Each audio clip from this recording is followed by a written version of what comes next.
일본은 가깝지만 참 먼 나라입니다. 지리적으로는 정말 가까이 위치하고 있지만 역사적으로는 잦은 노략질과 침략 탓에 갈등 요소가 너무도 많이 쌓여있죠. 과거 우리 조상들은 일본의 민족성을 두고 앞뒤가 달라 진위를 모르고 음흉한 속내를 갖고 있다고 했습니다. 그동안 그들이 저질렀던 행적들을 살펴보면 왜 그렇게 판단을 했는지 충분히 이해할 수 있죠. 자국의 이익을 위해서라면 어떤 술수도 서슴지 않는 일본은 한국의 불행을 자신들의 행복으로 삼았고 여전히 호시탐탐 그 기회를 노리고 있습니다. 일본의 대표 기업들이 한국 전쟁을 발판으로 삼아 기사회생을 했다는 사실은 잘 알려져 있죠. 그리고 또 한 번 한국 전쟁의 특수를 노리고자 하는 일본은 여전히 한반도의 전쟁을 원하고 있습니다. 때문에 걸핏하면 한반도 위기설을 운운하며 호들갑을 떠는 것을 알 수 있는데요. 한국이 종전선언을 제안했다는 소식에 일본은 현재 난리가 난 상황입니다. 현재 관련 기사에 쏟아지는 반응을 봤을 때 오히려 국내 반응보다 일본 반응이 더 뜨겁다고 느껴질 정도입니다. 당장 종전을 선언할 가능성은 낮지만 더 이상 한반도 위기설을 운운해 불안감을 고조시키고 전쟁을 부추기는 행동을 하지 못한다고 생각하니 벌써부터 눈앞이 깜깜한 듯 보입니다. 며칠 전 미국 뉴욕에서는 유엔 총회가 열렸습니다. 1991년 9월 17일 유엔에 공식 가입한 한국은 올해 30주년을 맞았고 문 대통령은 가입 30주년을 기념해 유엔 총회에 직접 참석했습니다.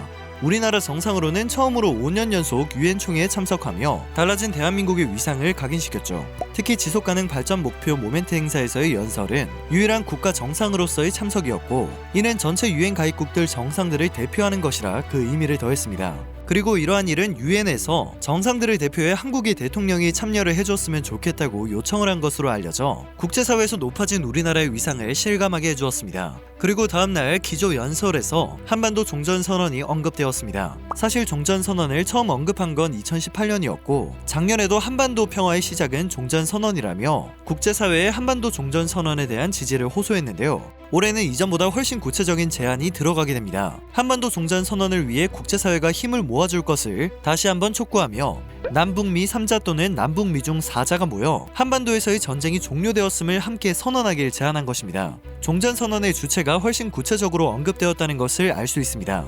중요한 점은 한국과 미국이 그동안 유엔 총회 연설 전에 대북 메시지를 서로 조율해왔다는 점입니다. 이러한 사실을 고려해본다면 종전선언 발언과 관련해서도 미국과도 사전에 교감이 있었을 것으로 예상해볼 수 있죠. 그래서인지 22일 바이든 대통령도 한반도의 완전한 비핵화를 위한 진지한 외교를 추구한다면서 우리 정부와 톤을 맞추는 모습을 보였습니다.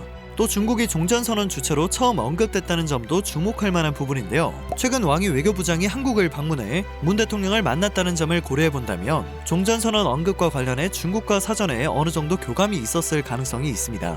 물론 사전에 이런 교감이 있었다고 하더라도 미국이나 중국이 당장 종전선언 참가에 찬성하는 입장이라고 보기는 어렵습니다.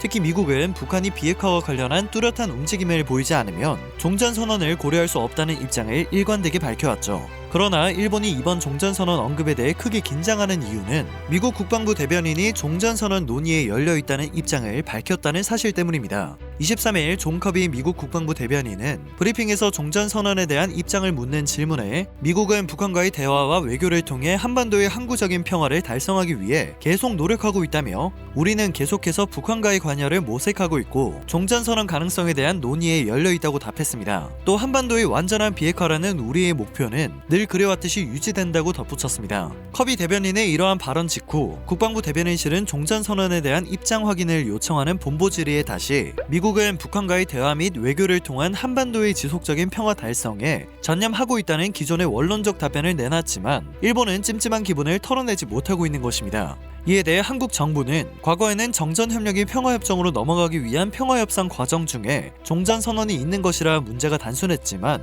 지금은 북한 핵이 상당히 고도화되고 진전돼 평화협상과 별개로 북한 비핵화가 이뤄져야 한다는 입장을 밝혔습니다. 또한 23일 미국 방문을 마치고 돌아오는 공군 1호기 안에서 열린 기자 간담회에서 문 대통령이 직접 한반도 종전선언에 대해 관련국들이 소극적이지 않다는 입장을 밝혀 일본은 여러가지 경우의 수를 계산해보기 바쁜 상황에 놓이게 되었죠. 물론 국내 반응 역시 뜨거웠습니다. 종전선언을 찬성하는 의견과 주한미군 철수 연계 가능성 등으로 종전선언을 우려하는 반응이 갈리기 시작했죠. 그러나 이번에 언급된 종전선언은 전쟁을 끊고 평화협상으로 들어가자는 일종의 정치적 선언이기 때문에 현재의 법적 지위가 달라지지 않으며 종전의 정전협정에 의해 이루어지고 있는 여러가지 관계들은 그대로 지속됩니다. 즉 한미 동맹이나 주한미군의 주도는 한국과 미국 양국 간의 합의를 할 문제이며 북미 관계가 정상화되고 북미 간의 수교가 이뤄지고 난 이후에도 한국과 미국이 필요하면 미군이 한국에 주둔을 한다는 것이죠. 상황을 지켜보던 일본 언론들은 해당 소식을 보도하기 바빴고 관련 기사에는 수백 개의 댓글이 달리기 시작했습니다. 침착하게 상황을 지켜보며 각자의 의견을 내는 한국인들의 반응과 달리 일본 반응은 굉장히 흥분되어 보이고 쓸데없이 화가 잔뜩 난 듯한 의견들이 대부분이었습니다. 미국과 일본은 아직도 평화를 생각하는 한국을 버려도 좋다고 생각합니다. 종전을 선언하려면 지소미아를 영원히 폐기하는 것은 물론이고 미군이 모두 철수하는 정도는 각오해야 할 것. 적어도 유엔은 세계적인 문제를 논의하는 장소인데 자국의 이익만 얘기하고 있는 모습이 우습네요. 코로나로 전 세계가 혼란스러운데 정말 이기적인 모습입니다.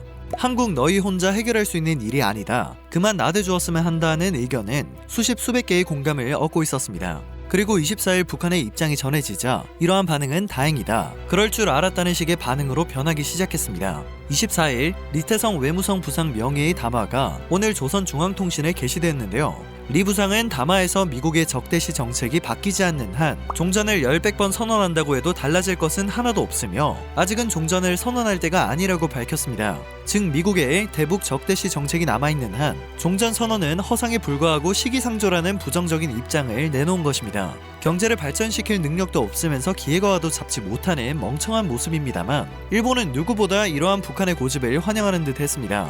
전쟁을 원하는 그들의 본심이 드러나고 있었죠. 북한에서 이러한 입장이 전해지자마자 일본의 대표 포털 사이트에는 관련 기사가 20여 개 넘게 쏟아졌고 기사마다 엄청난 화력으로 댓글이 달리기 시작했는데요. 머리가 나쁜 한국 사람에게 외교는 무리입니다. 이 점에 있어서는 북한의 인식이 맞다. 외교적으로는 북한과 같은 대응이 필요하다. 북한의 말처럼 종전선언은 허상입니다. 종전선언을 한다고 해서 북한이 바로 핵을 폐기할 수도 없기 때문입니다. 문재인 대통령은 아마 노벨 평화상을 노리고 저 발언을 한 것 같아 한심하다 라는 등의 반응을 찾아볼 수 있었습니다. 또한 한국은 휴전협정의 당사국도 아닌데 감히 왜 종전선언의 당사국이 되고자 하는가? 한국은 어차피 당사자가 아니다. 휴전협정 시에도 모기장 밖에 있었기 때문 6.25 전쟁 특수로 기사회생을 한 국가에서 나올 수 없는 파렴치한 반응을 보이기도 했습니다. 그러나 사실 종전선언을 국제 무대에서 정식 이슈로 꺼내놓은 것 자체로도 의의가 있는 것이 사실입니다. 또한 연설에서 당당히 이를 제안하고 요청할 수 있는 것은 높아진 한국의 위상을 그대로 보여주는데요. 당장 종전선언을 하지도 못할 거면서 운은 왜 띄운 것이냐는 식의 일본 반응은 그야말로 1차원적인 반응입니다. 패전 이후 일본 경제는 극심한 인플레이션과 식량 위기를 겪으며 최악의 상황을 맞이했습니다. 이러한 상황 속에서 1950년 6월 25일 한국 전쟁이 발발했고 전쟁 발발 후 한 달도 안 돼 국제연합군이 참전하고 같은 해 11월 중공군이 참전하면서 한국 전쟁은 국제전으로 확대되었죠. 그러자 미국은 한국 전쟁이 자칫 제3차 세계대전으로 이어질지도 모른다는 긴박감에 일본에 주둔하고 있던 미군을 출동시켰습니다. 이로써 일본은 한반도 전쟁의 전략물자 보급기지가 되었죠. 여기에 더하여 미국의 병력 확장 전략과 아시아 군사원조와 관련된 물자와 서비스 등 이른바 신특수로 범위는 확대되었습니다. 당초 일본은 한국전쟁 특수를 일회성 반짝 호황 정도로 생각했지만 그 효과는 생각보다 컸습니다. 한국 전쟁이 침체에 빠진 일본 경제가 단번에 도약할 수 있는 계기를 마련해준 건데요. 일본의 국제 수지는 흑자로 돌아섰고 1949년 말 2억 달러에 불과했던 외환은 4.5배나 급증했습니다. 한국 전쟁 특수를 제대로 누리게 된 것입니다. 도요타와 닛산 등 일본 자동차 산업이 호기를 맞게 된 것도 이때부터입니다. 우리가 잘 알고 있는 파나소닉 역시 한국 전쟁으로 기사회생한 기업이죠. 종전선언이 논의되든 말든 그것이 당장이든 미래에 벌어질 일이든 손해볼 것이 없다면 일본에서 지금과 같은 반응이 나오지도 않았을 것입니다. 또 한 번 한국의 불행을 이용하려는 일본 반응은 철저하게 무시를 해줘야 할 듯합니다. 한반도의 주인은 우리이고 관련된 사안을 결정하는 주체 또한 우리가 되어야 할 것입니다. 오늘 전해드릴 소식은 여기까지입니다. 영상이 정보가 되셨다면 그것만으로도 감사드립니다. 늘 새롭고 유익한 뉴스를 전하는 로바우튜브 되겠습니다.